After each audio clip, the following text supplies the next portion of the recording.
Hi, fifth graders. Welcome to Story Time with Miss Williamson. We're going to be reading our book, The Adventures of Don Quixote. You should follow along on Epic. We are going to read chapters 1, 2, and 3. Chapter 1, A Knight in Armor. Once there was a man who went crazy from too much reading. He only read books about knighthood. That was the problem. Those books told about the adventures of knights in armor, their fantastic encounters with dragons, monsters, giants, wizards, and even other knights. There was also talk of love, because each knight had a lady of his dreams.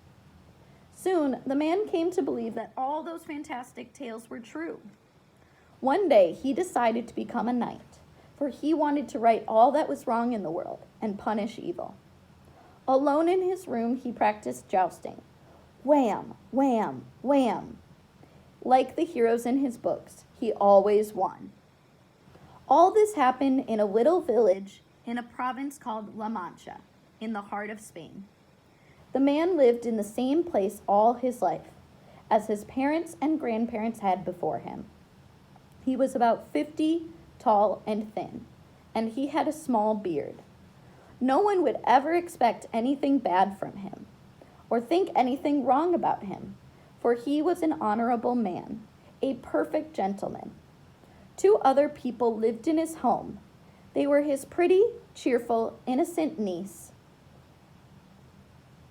about 20, and his plump housekeeper, about 40, who was a good, friendly soul with strong opinions about everything. A boy did chores around the house. It is not clear what the gentleman's real name was. Some think it was Alonso Quixano, but the last name could have been Quijada, Quesada, or Quejana. He came from a respectable family. That's why he was called Don Alonso. He inherited a little land, but very little else. When he became ill, he sold many acres of good farmland to buy more of his favorite books. One day, he began the actual preparations to become a knight. Somewhere in the house, there was an old suit of armor that had belonged to his great-grandfather. He cleaned it, polished it, and fixed it up as best he could. The helmet was in such bad shape that it had to be tied together. A horse he already had, old and bony, not much of a horse, but a mount nonetheless. He spent 4 whole days thinking of a good name for the horse. It would be Rocinante, and what a good name it was. Rocin is a Spanish word that means nag or workhorse, and antes means before.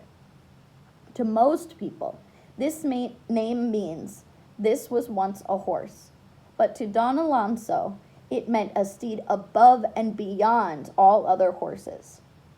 His own name, Don Alonso, didn't seem good enough for a knight. He changed it to Don Quixote and added de la Mancha so everyone would know where he came from. Don Quixote de la Mancha. What a fine-sounding name for a knight. But he still needed a lady to dream about, a lady to receive homage from his defeated enemies.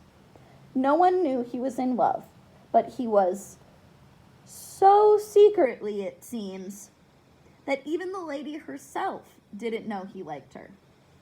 She was a farm girl from nearby El Toboso, and she was plain, rough, ordinary. Her name was Aldonza Lorenzo. He had only seen her once in his life. Without her knowledge, Don Quixote pronounced her his lady and called her Dulcinea de Toboso.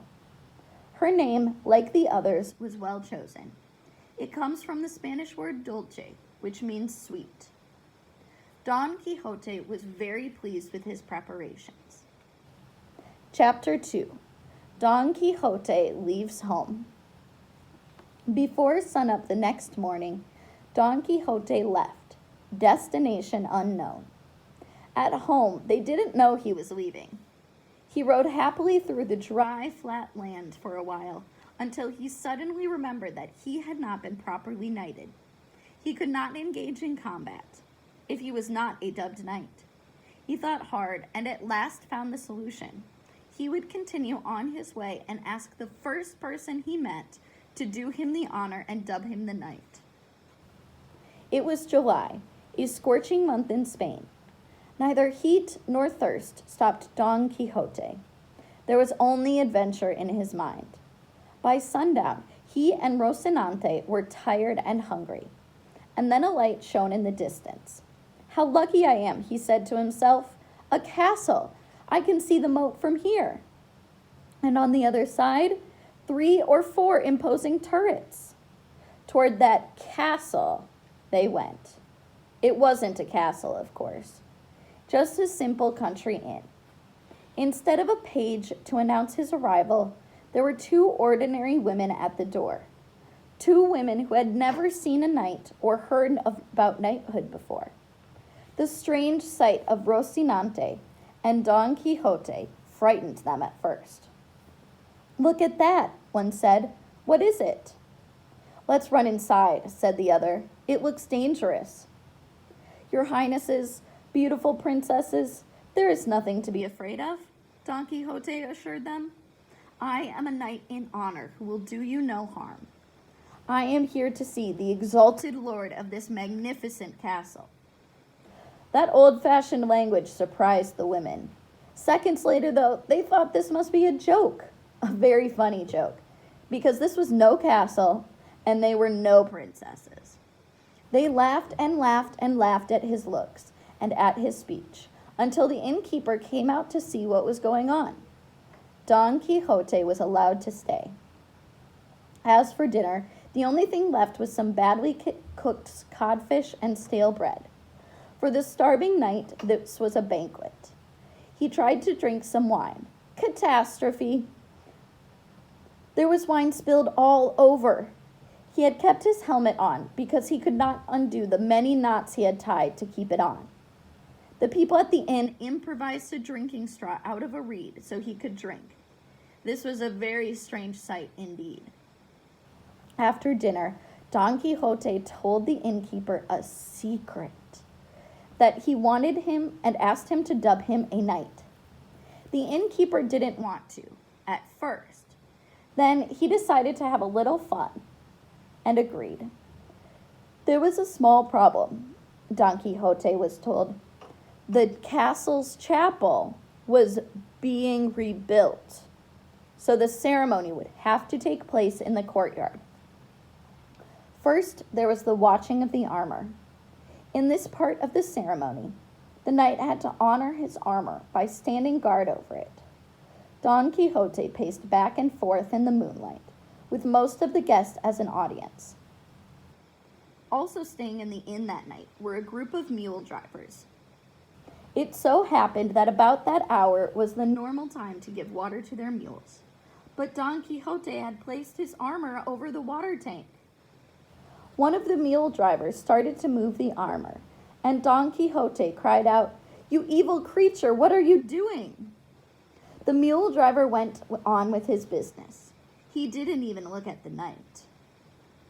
"Keep your hands off my armor," Don Quixote said as he attacked in a wild rage.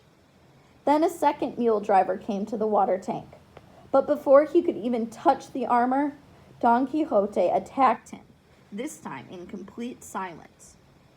The rest of the mule drivers couldn't just stand by and watch. It was their turn. That could have been the end of Don Quixote. They gave him such a beating. But the innkeeper managed to calm everybody down, and he decided to conclude the ceremony immediately, before something worse happened. Pretending that a book he used to keep his accounts was a prayer book, the innkeeper sang a couple of psalms and finished the ceremony. The sword was handed to Don Quixote, and his swords buckled. He received a ceremonial blow on the side of the sword on the neck and back. A true knight at last. He mounted Rocinante and gave his most heartfelt thanks and left the inn. It was just before sunup. Chapter 3. The Price of Meddling. Don Quixote was going back home, mainly because of a conversation he and the innkeeper had had before the dubbing ceremony. Tell me, Sir Knight, how much money do you have with you? The innkeeper asked. I beg your pardon, my lord? I carry none, Don Quixote answered. It is not the custom of knights in armor to carry money with them. No book about knighthood I ever read mentions it. Oh, Sir Knight, it is too obvious a matter to be mentioned. All knights carry money, believe me. It's a necessity, the innkeeper said with great feeling. Not that he would say it. The innkeeper was worried about not being paid. But he liked to joke too, so he continued. When I was young, I myself was interested in becoming a knight. I also know that knights carry a change of clothes and a small first aid kit. He paused for a second, then added, You, like all knights in armor, should have a squire to be your helper and companion.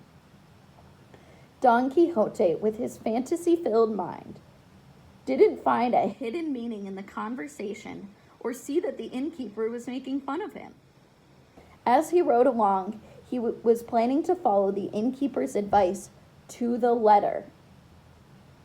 Suddenly, Don Quixote heard cries coming from a nearby bush. They sounded like a person's moans, and moans they were.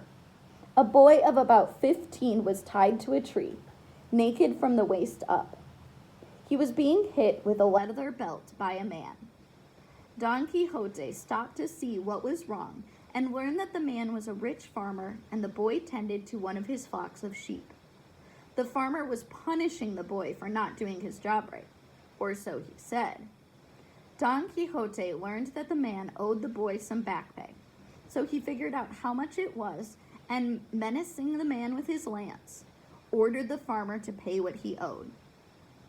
Fine, Sir Knight, I am ready to pay him, but I have no money with me, the farmer said. Andrew should come with me home to get the money. And to Andrew he said, Please do come with me, brother. So you see, young man, everything will be fine, Don Quixote told Andrew. Oh no, Sir Knight, Andrew replied. My master will skin me alive first. Young man, Don Quixote said, Your master has given you his word, and I trust that he will keep it. If he doesn't, I'll come back and make him regret it, and he'll have to pay double. Don Quixote then left, thinking that the farmer and everyone else was as honorable as himself. But soon as he was out of their sight, the beating became twice as hard. Ha ha ha, go get your savior, Andrew, the farmer taunted.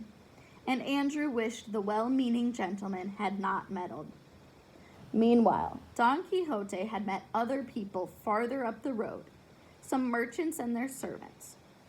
The knight planted himself in the middle of the road, challenging every one of those knights to fight, one by one or in a group. We are peaceful people, sir. We are merchants. We are not knights. You cowards don't want to face a lone knight. That's what you are, he taunted. One of the servants threw a stone at Don Quixote.